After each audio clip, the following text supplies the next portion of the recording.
Hello students आज हम private company के बारे में डिस्कस करेंगे। हम काइंड्स ऑफ कंपनी पढ़ रहे हैं। अभी हमने फर्स्ट पार्ट में हमने देखा था कि हमने सीमित दायित्व वाली और असीमित दायित्व वाली कंपनियों के बारे में पढ़ा और जो कंपनियां राजनियम द्वारा बनाई गई थी उनके बारे में पढ़ा और आज हम प्राइवेट कंपनी के बारे में पढ़ेंगे। जो प्राइवेट कंपनी है और पब्लिक कंपनी है, इनका वर्गीकरण हम सदस्यों के आधार पर करते हैं। सदस्यों की संख्या या कुछ विशेष आधार हैं, उनके आधार पर जो कंपनियों का वर्गीकरण हुआ है वो दो तरीके से हुआ है। एक प्राइवेट कंपनी कहा जाता है और दूसरी हमारी पब्लिक कंपनी। तो प्राइवेट कंपनी की बात कर रहे हैं हम, तो प्राइवेट कंपनी का आज हम अर्थ जानेंगे और उनकी कैरेक्टरिस्टिक यानी विशेषताओं के बारे में जानेंगे। क्लियर? तो पढ़ लेते हैं क्या है। एक व्यक्ति निजी कंपनी को छोड़कर सामान्य प्राइवेट कंपनी में कम से कम 2 सदस्य होने चाहिए। एक व्यक्ति निजी कंपनी यानी वन मैन प्राइवेट कंपनी को छोड़कर वन मैन वाली कंपनी को छोड़कर सामान्य प्राइवेट कंपनी में कम से कम 2 सदस्य होने चाहिए। तो प्राइवेट कंपनियां जो होती हैं वो 2 टाइप्स की हो सकती हैं। कौन कौन सी टाइप्स की हो सकती हैं? एक आदमी वाली, जैसे किसी व्यक्ति ने एक अपने पर्सनल नाम का कोई ब्रांड बनाया और उसकी कंपनी बनाई तो वो एक व्यक्ति वाली कंपनी हो जाएगी। और जब हम प्राइवेट कंपनी की बात करते हैं तो प्राइवेट कंपनी में मिनिमम 2 सदस्य और मैक्सिमम 200 सदस्य। इससे पूर्व जब 1956 का नियम था तो हमारी जो कंपनी के सदस्य थे वो 50 थे और उसे बढ़ाकर सन 2013 में 200 कर दिया। तो अब ये समझ में आ गई आपकी बात। हम बात करते हैं कंपनी अधिनियम के अनुसार निजी कंपनी पर निम्न प्रतिबंध लागू होते हैं। कौन कौन से प्रतिबंध हैं हम उनको 1 बाय 1 क्लियर कर लेते हैं। ठीक है, तो पहला है हस्तांतरण के अधिकार पर प्रतिबंध। अपने अंशों यदि कोई हो तो हस्तांतरण करने पर प्रतिबंध लगाती है। कंपनी एक्ट जो है, तो मान लीजिए हमने कोई प्राइवेट कंपनी बनाई है और प्राइवेट कंपनी, तो हमने पहले नंबर पर देख लिया कि जो पहली कंडीशन थी उसमें देख लिया कि हस्तांतरण के अधिकार पर प्रतिबंध। तो जो हम कंपनी के जो सदस्य अंश हैं, अगर हमने प्राइवेट कंपनी है और प्राइवेट कंपनी में भी हमने क्या बनाया है, शेयर बनाए हैं, शेयर होल्डर बनाए हैं, और तो वो अपने शेयरों का हस्तांतरण नहीं कर सकते। परंतु पब्लिक कंपनी में क्या होता है कि वो अपने शेयर्स का ट्रांसफर एक दूसरे को आसानी से कर देते हैं। परंतु जब हम प्राइवेट कंपनी की बात करते हैं तो प्राइवेट कंपनी में क्या करना होता है, व्यक्ति को, जो कंपनी के मालिक हैं, उनने जहाँ पर कंपनी का रजिस्ट्रेशन कराया है उससे अनुमति लेकर और एक विशेष प्रस्ताव पारित करके ही अपने अंशों का ट्रांसफर कर सकते हैं। अब बात करते हैं सेकंड नंबर पे संख्या की सीमित करना। तो जो सदस्यों की संख्या है उसको सीमित कर दी है। हमारे 1956 में हमने बताया था, कंपनी एक्ट जो था उसमें हम प्राइवेट कंपनी के जो सदस्य थे उनकी न्यूनतम संख्या कितनी थी, 50।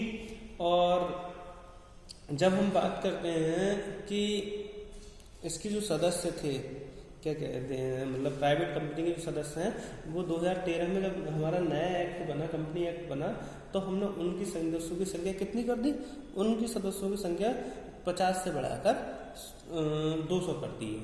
तो उनके सदस्य इतने हो सकते हैं। अब एक नियम जरूर ध्यान रखना, ऐसे व्यक्ति जो पहले से कंपनी में कर्मचारी रह चुके हैं तथा उस समय कंपनी के सदस्य भी थे तथा नौकरी समाप्त करने के बाद भी सदस्य बने हुए हैं, कंपनी के सेवानिवृत्त कर्मचारी जो सेवा के समय सदस्य थे और अब भी हैं, सदस्य संख्या 200 से अधिक हो जाने पर इस बात का स्पष्टीकरण देना होता है। और कुछ सदस्य उसमें मैक्सिमम जो सदस्य हैं वो 200 ही रहेंगे। मान लीजिए मेरी कंपनी थी, भाई मैं कर्मचारी था उस कंपनी में, मैं सदस्य भी था उस कंपनी का और मैं सदस्य कर्मचारी भी था, तो मेरा सेवानिवृत्त हो गया। तो सेवानिवृत्त होने के बाद मैं कर्मचारी से कर्मचारी पद से सेवानिवृत्त हुआ हूँ, मगर मैं सदस्य कंपनी का सदस्य हूँ। तो ये बात ध्यान रखनी पड़ेगी। और ऐसी कंडीशन में अगर कोई अपना चाहता है कि अब मैं कंपनी में मतलब नहीं रहना चाह रहा, तो विशेष प्रस्ताव पारित करके उसे अपने सदस्यों की जो संख्या है उसे कम किया जा सकता है। क्लियर। अब हम देखते हैं थर्ड पॉइंट में देखते हैं हम नियंत्रण देने का निषेध। कंपनी के अंशों और ऋणपत्रों को लेने के लिए अपने सदस्य, संचालक या अपने संबंधी के अतिरिक्त जनता को आमंत्रित किए जाने पर निषेध करती है। भाई नियंत्रण क्या है? भाई प्राइवेट कंपनी खोल रहा है तो हम उसे पब्लिकली अपने शेयर को बेच नहीं सकते। हम क्या करते हैं प्राइवेट कंपनी में, क्या करते हैं, निषेध होता है तो हम अपने रिश्तेदारों को कंपनी का पार्टनर बना सकते हैं, अपने दोस्तों को बना सकते हैं, मगर पब्लिकली जैसे न्यूज़पेपर में निकाल के या किसी और संचार माध्यम से पब्लिक इनवाइटेशन नहीं दे सकते कि हमारी कंपनी के शेयर खरीद लीजिए। ठीक।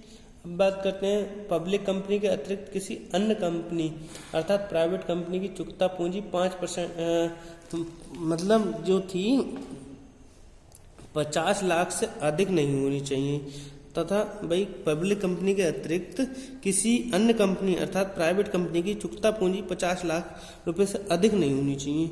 इसका सकल विक्रय 2 करोड़ रुपए से अधिक नहीं होना चाहिए। इन दोनों शर्तों का पूरा करना अति आवश्यक है। तो मैं आपको बता दूं कि भाई एक कंपनी हमने प्राइवेट कंपनी खोली है तो और हमने उसकी जो चुकता पूंजी थी तो वो 50 लाख से ज़्यादा नहीं होनी चाहिए। मान लो चाहे हमने 50 करोड़ की पूंजी लगाई है तो उसमें जो चुकता पूंजी है, हम कहें पेड कैपिटल है, वो 50 लाख से अधिक नहीं होनी चाहिए। और जो उसका जो कहते हैं मतलब सेल्स का टर्नओवर है वो कितना होना चाहिए, 2 करोड़ का। और एक बात और, इसने मैक्सिमम पूंजी की बात करी है कि 50 लाख होनी चाहिए। पहले न्यूनतम पूंजी 1 लाख थी, परंतु इसको प्रतिबंध 2013 में ऐसा हटा दिया है। 2015 में 2013 के एक्ट को 2015 में जब संशोधन हुआ था तो 1 लाख पेड कैपिटल होनी आवश्यक थी, तो वो नियम अब हटा दिया गया है। अब प्राइवेट कंपनी में पेड कैपिटल की न्यूनतम सीमा नहीं है, चाहे वो 1 रुपये ले चाहे 1 लाख ले, पहले 1 लाख रुपये लेना अति आवश्यक। अब बात करते हैं हम अंश पूंजी एवं बिना अंश पूंजी वाली प्राइवेट कंपनी है। भाई प्राइवेट कंपनी मैंने आपको बताई थी 2 तरीके की होती हैं। प्राइवेट कंपनी 2 तरीके की होती हैं, उसमें मैंने बताया था कि एक होती है अंश पूंजी वाली कंपनियां और एक होती है बिना अंश पूंजी वाली कंपनियां। तो यदि कोई अंश पूंजी वाली प्राइवेट कंपनी है तो उसको पार्षद अंतर्नियम में उपर्युक्त वर्णित जो मैंने अभी 4 कंडीशन बताई थी वो व सा अदा करके वो व सा में से 3 व सा तीनों प्रावधान अर्थात अंशों के हस्तांतरण प्रतिबंध है, सदस्यों की संख्या 200 से अधिक नहीं हो सकती, प्रतिभूतियों को आम जनता में बेचना नहीं जा सकता। और परंतु यदि एक प्राइवेट कंपनी बिना अंश पूंजी वाली कंपनी है तो उसे पार्षद अंतर्नियम में व और सा वाले प्रावधान होना मतलब 200 सदस्यों को सदस्य होने चाहिए व आम जनता को आवंटन नहीं होना चाहिए। तो बस अंश वाली पूंजी में बस एक ही बात ध्यान रखनी है कि वो अपने अंशों का हस्तांतरण या ट्रांसफर नहीं कर सकते। क्लियर। अब बात करते हैं characteristic of company private company. तो पहला कैरेक्टरिस्टिक इसमें क्या है, अंशों के हस्तांतरण का अधिकार पर प्रतिबंध।